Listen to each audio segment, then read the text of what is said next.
Hello and welcome to the Programmatic Advisory Podcast. I'm Wayne Blodwell, the founder and CEO of the Programmatic Advisory.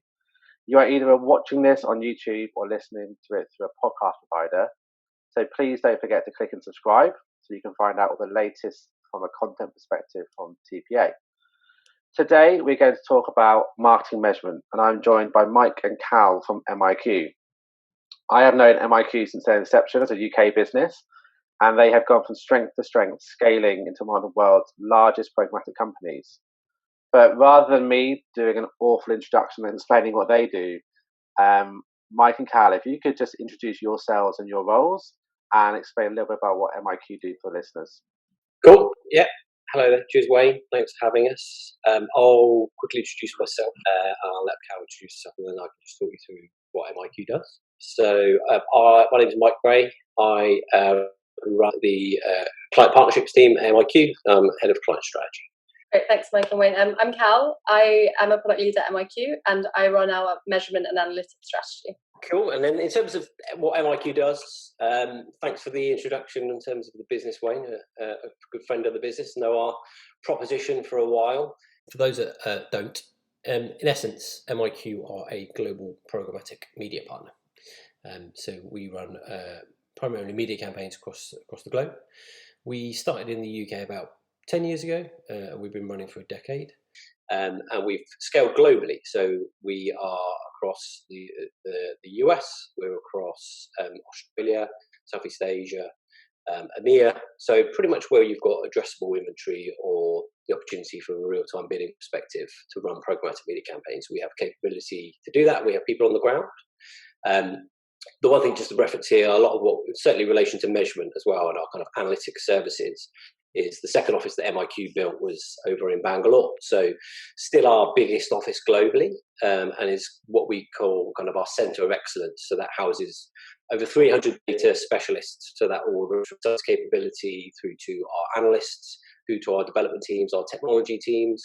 And I always refer to them as the heartbeat of our global business. So they get involved in a lot of the media insights, they get involved in a lot of the analytics play and any kind of technology that we build. So MIQ within the foundation is, and certainly around to this kind of conversation, is around better connected marketing. So we look at things around being agnostic with our partners. So that might be using different DSPs for different reasons. MIQ are a tech-enabled business, so we've built our own internal technology, proprietary technology, which focuses on the likes of automation and garnering insights and platforms. And naturally, to deliver that, you need the people. So we've got the expertise globally to deliver that journey for our clients. So how we're doing that is around connecting data, which then discovers the insights, but then like insights are useless without actionable behaviours. So we then talk about how we then activate that, certainly primarily in a media landscape across programmatic. And as a reference, I guess that leads us into a nice conversation about measurement for clients, which sort of fits into our analytics services primarily. Okay, cool. And we had this podcast planned pre-lockdown. We finally managed to get it done during lockdown, and kind of, everyone's priorities have probably changed quite significantly in the past kind of like 8 to 10 weeks. But, and prior to the lockdown, measurement was going through an overhaul.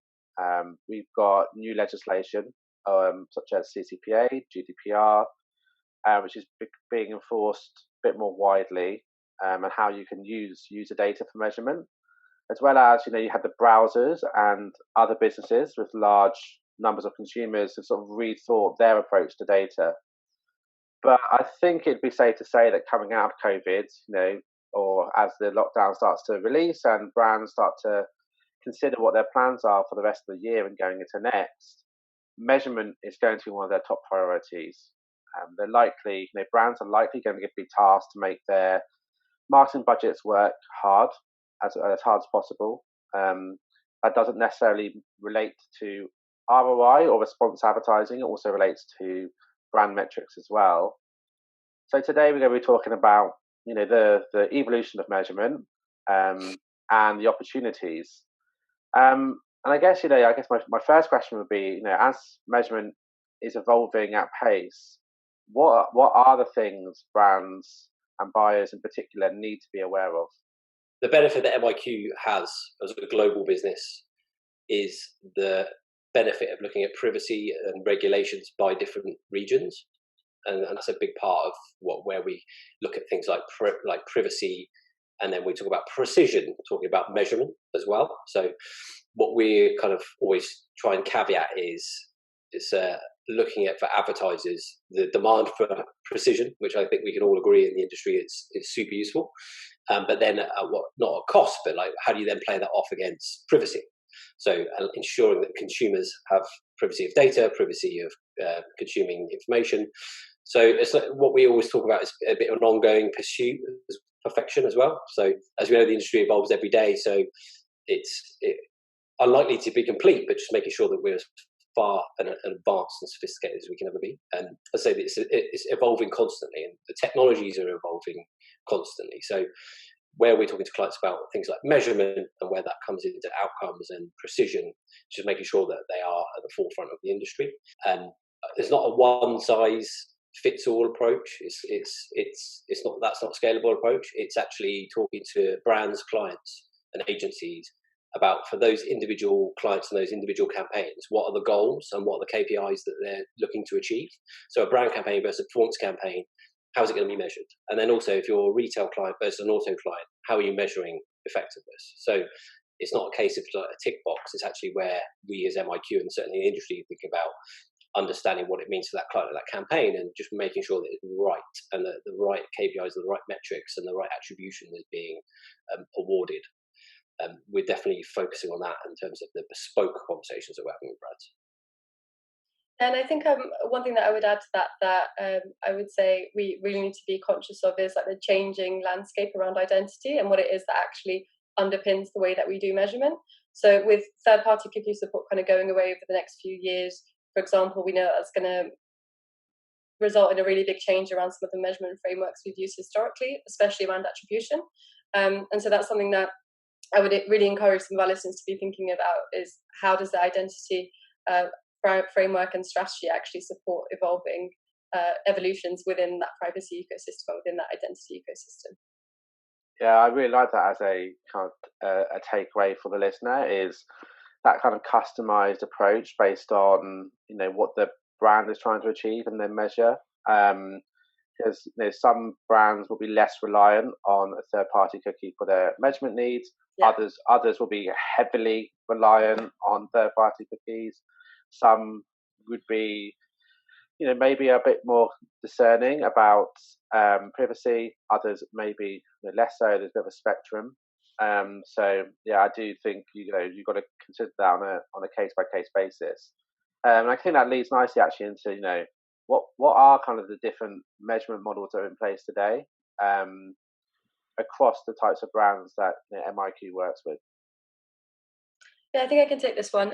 So it's important to say that there's a lot of work going on with industry bodies such as the IAB and the Tech Lab, trying to really standardize and build out frameworks that make it really easy for different brands and agencies to kind of pick up and lead with when they're thinking about building out some of these custom frameworks that Mike kind of alluded to.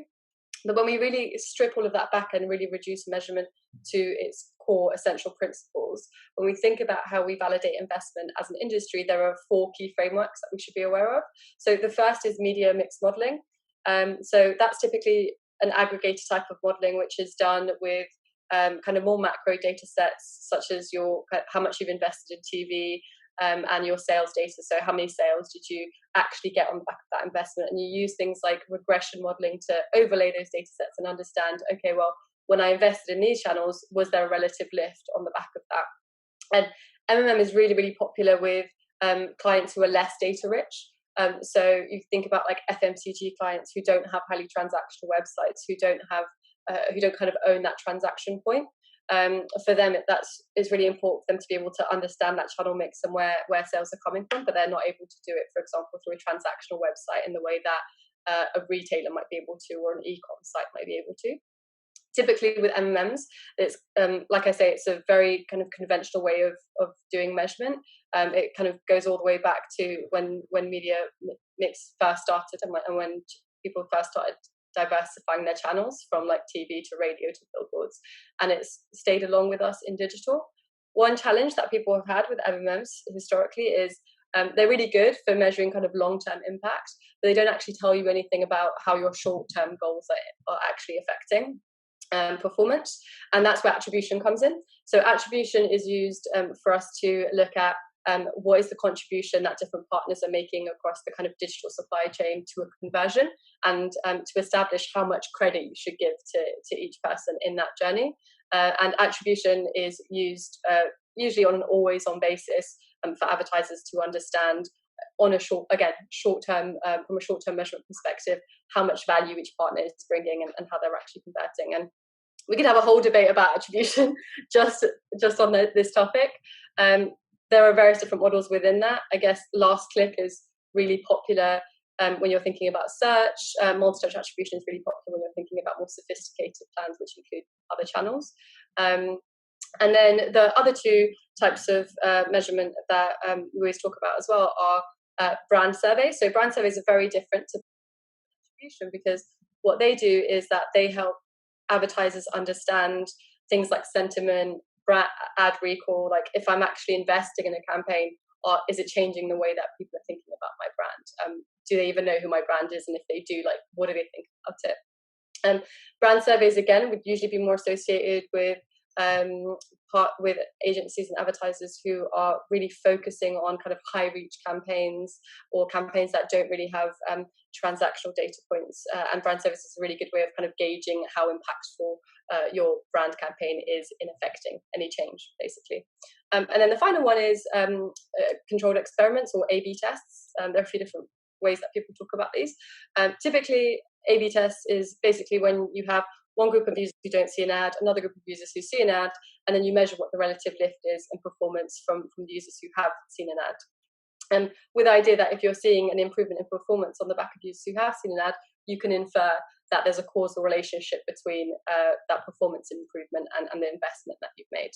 And what's been really, really cool and really exciting over the last few years is that people have really been getting into the experimentation, into some of these experimentation frameworks, and starting to really think about incrementality and how they're adding value through their investments. Previously, when you just look at things like attribution, for example, last touch attribution models, like, okay, you can have like a really good click-through rate, you might be able to optimize towards that, but actually that doesn't in itself tell you whether you're driving incremental value for your business.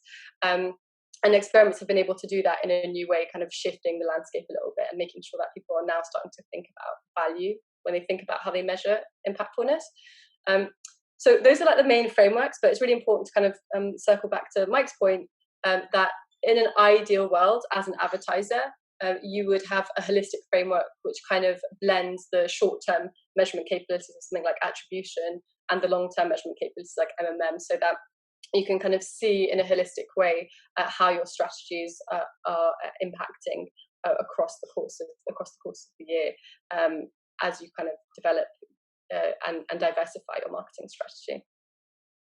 Yeah, I think that's such a good point, because I think so often what you'll see brands think about is they will look at those 4 approaches and then decide which one are they going to lump everything into, when actually the brands which I think we see doing well look at more than just one approach and look at multiple. It all needs to try and ladder back to business objectives in some way.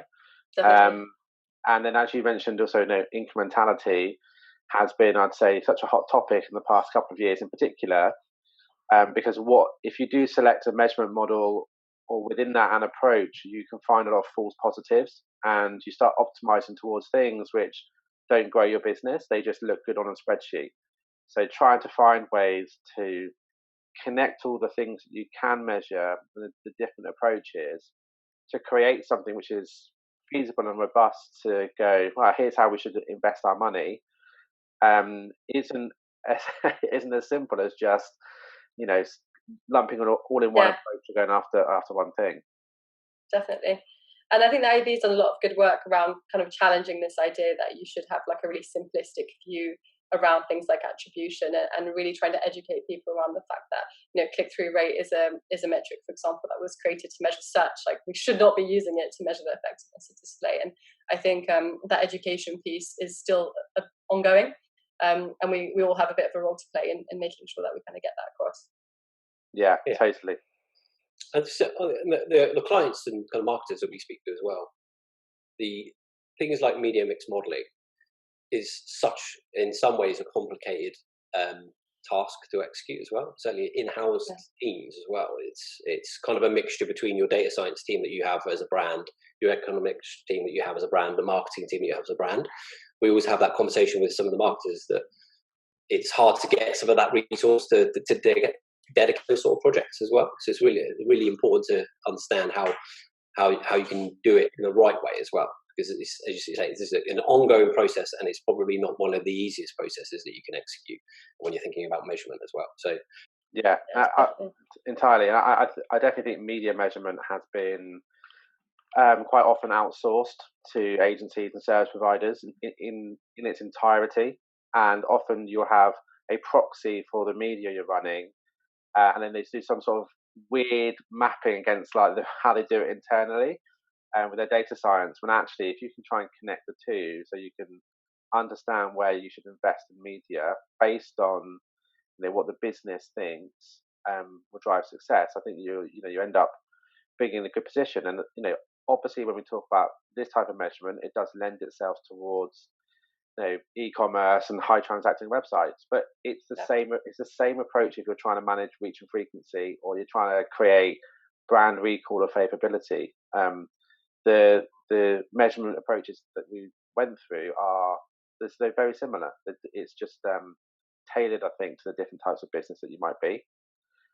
At the beginning, we spoke about some of the challenges or the evolution of measurement, and I think going back through those sort of 4 frameworks you went through, Cal, around what's going to happen to those with third-party cookies going away and regulation. How impacted are they going to be going forward? I think it's definitely a bit of a mix. Some are more impacted than others. So with something like media mix modeling, it doesn't rely on any like log level data really, or any third-party cookies. So we don't see that being particularly affected. Actually, you should still be able to do those overlays. You should still be able to do that top-line analysis. Where I think it will be the most impacted is probably actually in attribution, as I mentioned before. So if you think about multi-touch attribution and all of the touch points that you as a consumer kind of go through to kind of go down that conversion funnel, that's completely reliant on third-party cookies. And so while third-party cookies have, I mean, they've got the benefits and the pros and the cons, right? But third-party cookies have undeniably been really good at kind of layering all of the different identity sources together and painting that picture of all the domains that you're going on and what your journey actually looks like. At the moment, there isn't an obvious alternative to what is going to replace third-party cookies. There are a few different kind of options that people are talking about. One is kind of moving towards a kind of authenticated ID, which is where we're basically using PII, like hashed PII data, as like the industry currency when it comes to measurement and targeting and activation. That's really interesting. I think LiveRamp's doing a lot of really interesting things in that space. What I worry about there is that while it's a really good option, like we have to be conscious of the limitation it might have on actual scale of what we're looking at. And cookies have been really good because it's allowed us to actually take advantage of the scale of programmatic and use some of those data science models to really overlay intelligently on top of that data in a way that maybe if we're so reliant on first-party data, we might not be able to. So that's something to be aware of, I think.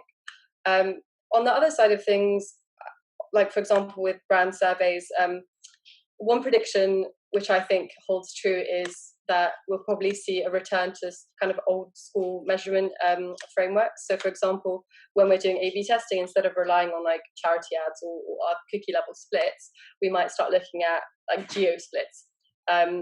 So you're kind of relying on non-cookie based ways on separating your audiences. Historically, in some cases, what people have done as well is that they've had like a media blackout for like a week or a couple of weeks, and then use that as a period to like assess what lift looks like. That's also not reliant on cookies, so that could also come back. And then on the brand survey side of things, we also see kind of resurgence of the panel. So the panel is kind of I would say, decreased in importance as programmatic has become more and more addressable, more and more accountable, because we've been able to have these really rich user identifiable data sets.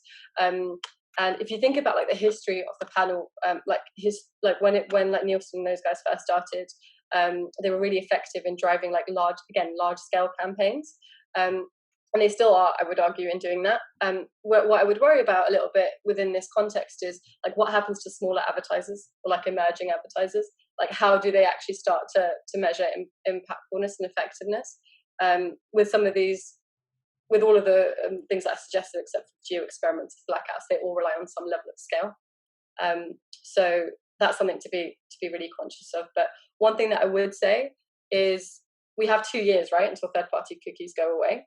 And I think that's a really, really cool opportunity for us to kind of take advantage of this environment where we have both the alternatives available to us and cookies, and start to kind of learn and experiment with what that could look like in the future for specific brands, especially smaller brands who might be more at risk.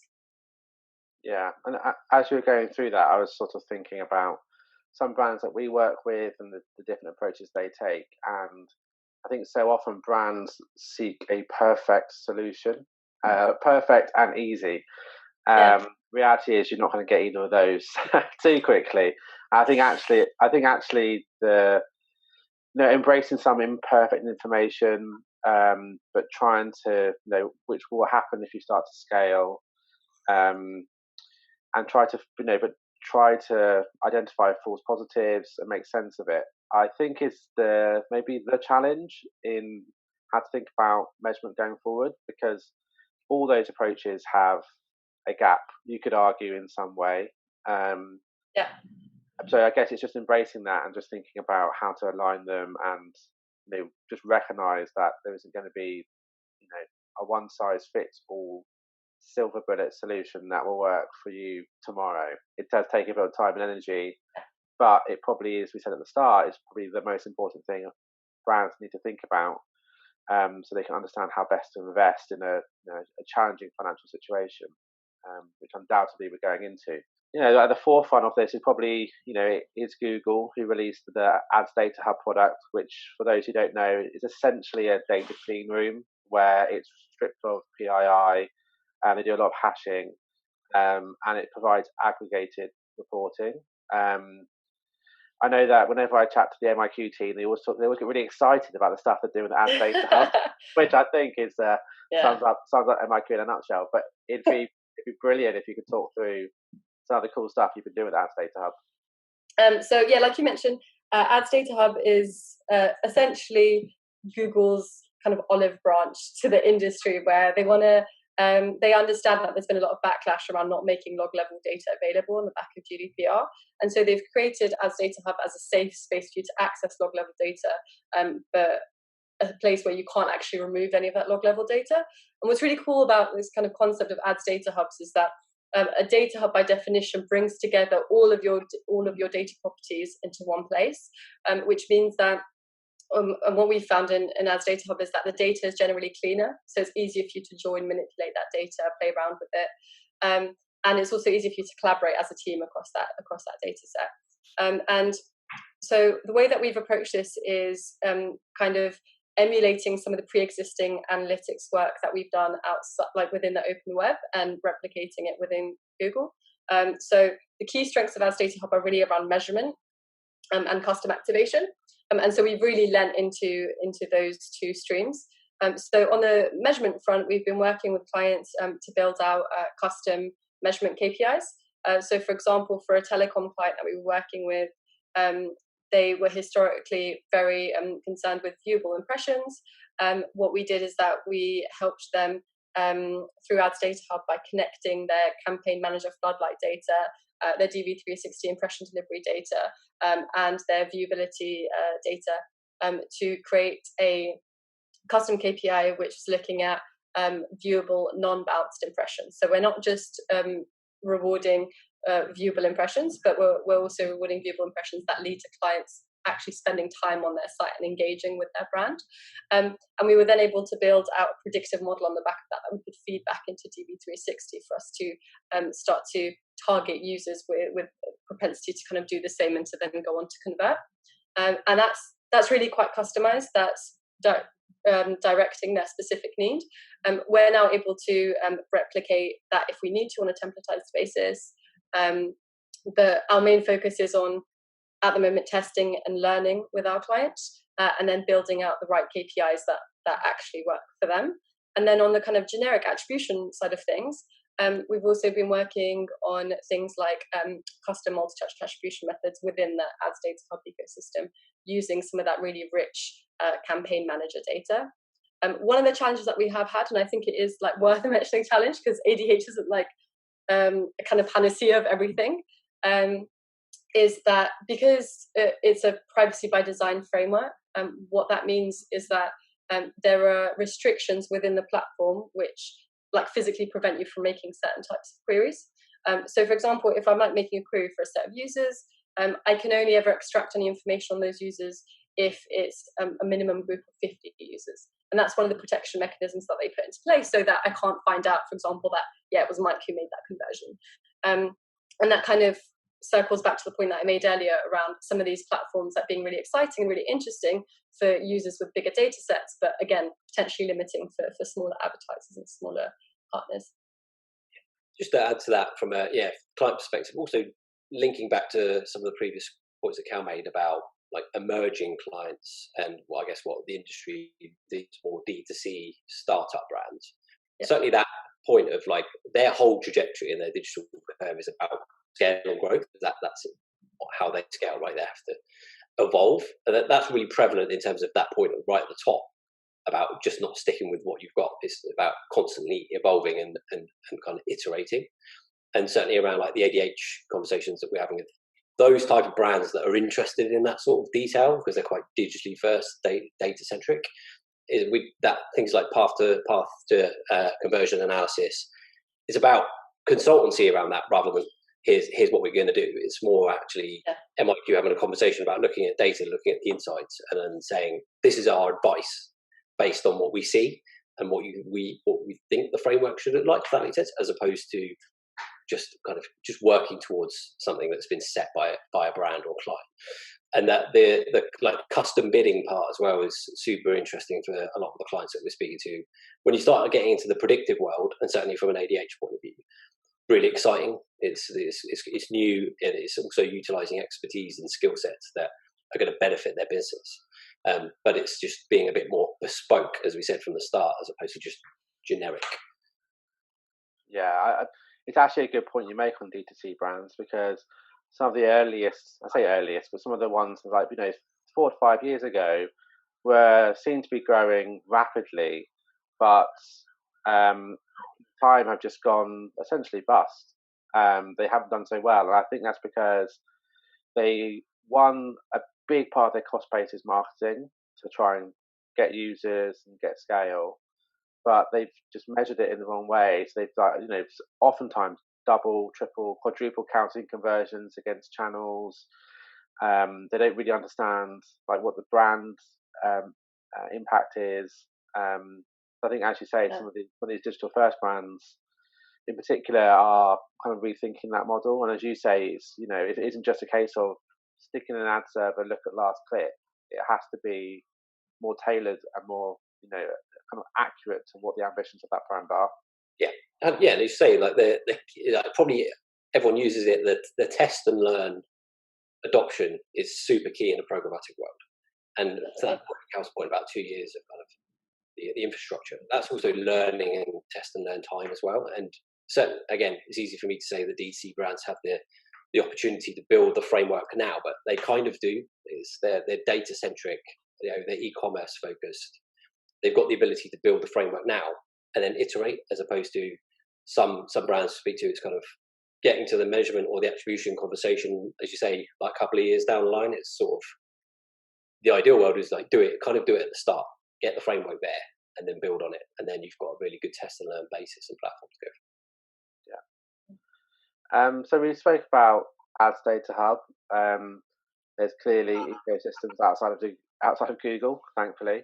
What are the kind of the interesting things that you're seeing from like a measurement perspective, outside of customers who might just use Google only solutions? It's a bit of a mix at the moment. I've seen, I think I mentioned before, around this whole idea of like people returning to panels.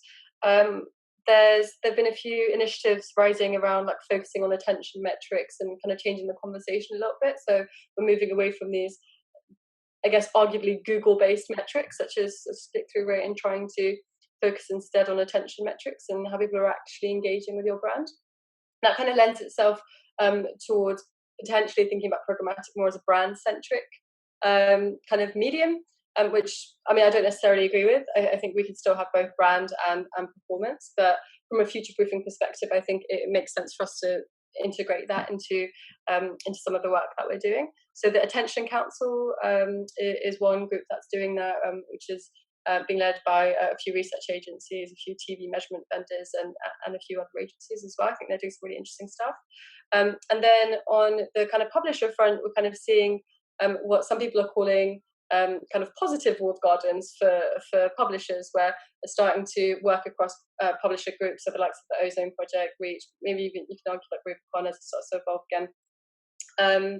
And what they're trying to do is they're trying to like really help publishers take advantage of the kind of framing of privacy within the marketing ecosystem by starting to make their first party data available in a way that arguably they kind of have lost a bit of control over it historically because of the kind of constraints that Google have put on them. So yeah, I think that's really interesting. From a measurement, I don't really think that affects us as much from a measurement perspective, because if we were relying on those guys to do measurement, it would be a bit myopic, because since they're reliant on like first party cookie space, like one of those partners' cookies wouldn't speak to the other set of partner cookies. So that kind of brings us full circle back around to, is there any other kind of identity layer which is overpinning that? Which ideally it sounds like authenticated ID would be the closest that we're going to be able to get. But again, there are challenges, I think, with scale that we should be aware of. I feel like we've gone through tons in this conversation, and I think hopefully everyone will be a little bit more aware and wiser of measurement, the challenges, the evolution, the opportunities, understanding the different approaches you as a brand could take. I guess just the kind of the final question would be, what do you recommend marketers should be doing to prepare for the future? What can they do kind of now and next, I guess? Yeah, I'm happy to jump with because we have conversations daily with brands. One of the things it's always mentioned, like every webinar or event you go to, it's always around creative, whether it's a creative disconnect or the importance of creative in the programmatic world. It's actually still massively important. So every brand that we speak to is a focus on creative. And it's like how Cal's point about a bit about A/B testing, a bit about the investment there, a bit about the engagement with creative. So that's massively important that we find at any stage of the journey, from like a D2C brand, and it's like, right, we're starting our first campaign. Like, what should our creative look like? Or how do you with the data-led influence, what should we build our creative to look like? So that's an area. But then also just like to the other end of the spectrum is like A/B testing on what branding messages is working better, what videos getting the most engagement. So that's really, really, really key. And then I guess channel investment as well is another one that we always have a conversation with brands about. Again, not us marking our own homework. Like we can build you MMM and give you advisory on what investment should go up and down. But certainly where you are, where we're talking to some of the brands directly, where you are on the journey and where that channel fits. Yeah, definitely. I think the thing that I would just add on the channel investment piece is that I think sometimes people can get like a bit bogged down around like third-party cookies going away, but if you like take a step back and think about all the channels that we have available to us that have absolutely no need for third-party cookies, like in-app, mobile, audio, CTV, for example, none of these channels rely on third-party cookies at all, so they're actually going to be minimally affected by third-party cookies going away. That doesn't underplay the kind of challenges around cross-channel measurement, which will definitely come to the forefront. But that's to say that diversifying your kind of channel strategy is a really good way of also protecting yourself as third-party cookies start to decline.